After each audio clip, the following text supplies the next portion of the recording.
This Fusion 360 tutorial walks through the process of creating this 3D CAD model of a piece of furniture. While this is a beginner-friendly 3D modeling tutorial, the skills you'll learn in this tutorial can be applied to many CAD projects. Start by creating a sketch on the Y-Z plane. Make sure the origin is visible. To make the bent pipe legs, create a rectangle starting from the origin. Dimension it to be 24 inches by 24 inches. By pressing Tab after typing in the first dimension, Fusion 360 will allow you to type in the next dimension easily. Round the edges of the bent pipe by adding fillets to each corner. Once each corner has been selected, adjust the dimension to 2.5 inches.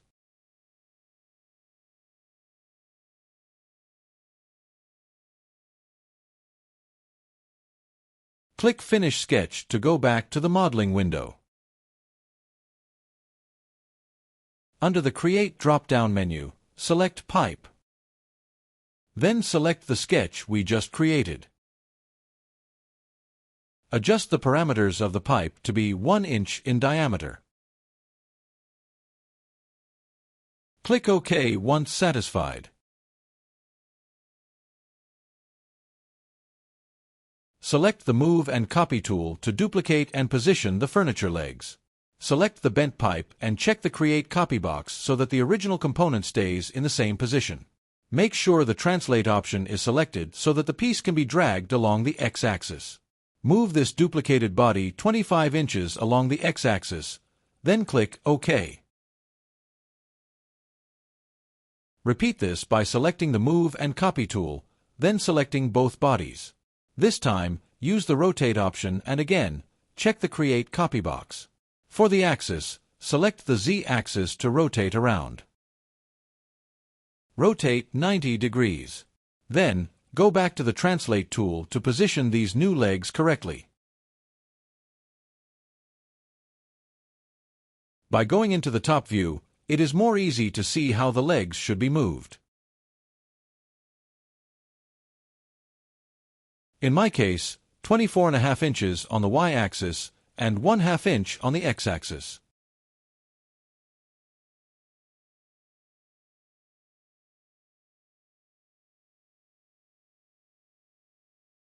Now that the legs have been created, we can create the tabletop.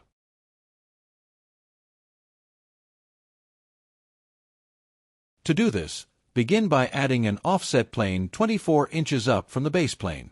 This will allow us to create a sketch at this level. Once it is positioned, click OK.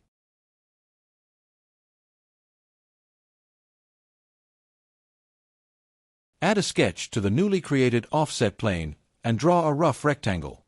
We will then dimension and position it as necessary.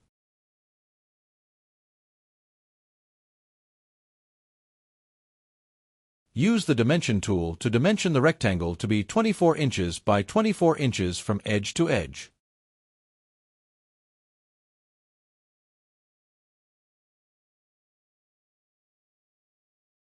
Then position the sides relative to the origin so that it is centered between the bent pipe legs. In this case, the far edge is 24.5 inches from the Y-axis.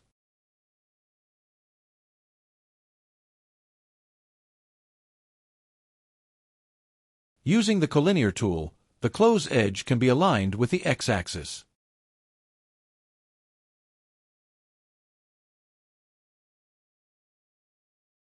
Now that the tabletop is positioned, the corners can be rounded in the same way we rounded the bent pipe legs. Using the Fillet tool, select each corner, then adjust the dimension to 2.5 inches.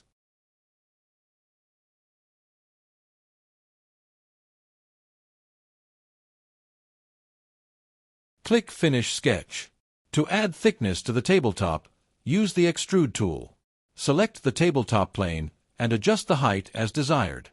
I extruded it 1/2 inch up, and then used the symmetrical option so that it also extruded 1/2 inch down. The total thickness of the piece is now 1 inch thick. Click OK to finish this step. For the lower shelf, Again, create an offset plane at the desired height from the ground. 12 inches seemed good to me.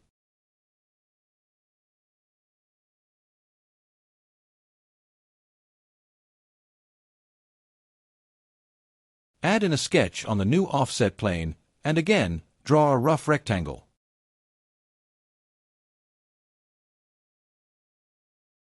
Dimension it to be 24 inches by 24 inches and again, position it to be centered within the legs using the dimension tool and the collinear tool.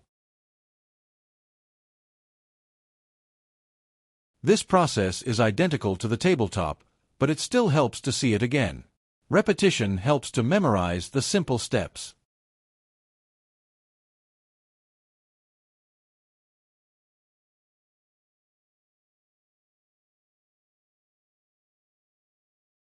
Due to the design and how this shelf is placed, the corners do not need to be rounded.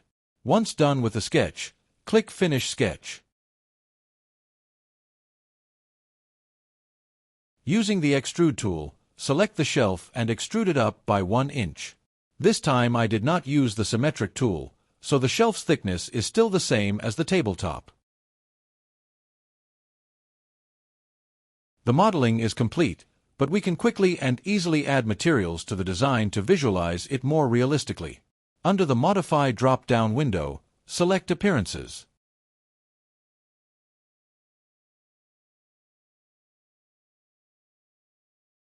Drag and drop materials to each component.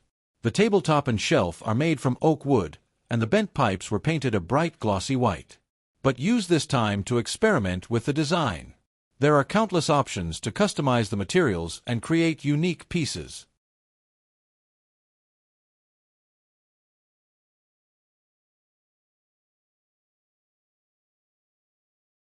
Once the materials are chosen, we can go into the render window to create realistic visualizations of our product. I can go into more depth in a future video, but there are options to customize the environment and lighting to create realistic renderings to really show off your product designs quickly and easily. I hope you found this lesson helpful and inspiring. If you did, I'd appreciate a thumbs up and maybe a suggestion on something you'd like me to teach in a future video. Thanks for watching. And as always, keep designing. P.S. Any suggestions on how to improve my 3D CAD tutorials would be very helpful. I want to give as much information as possible in the clearest way, so any advice or comments you have would be appreciated.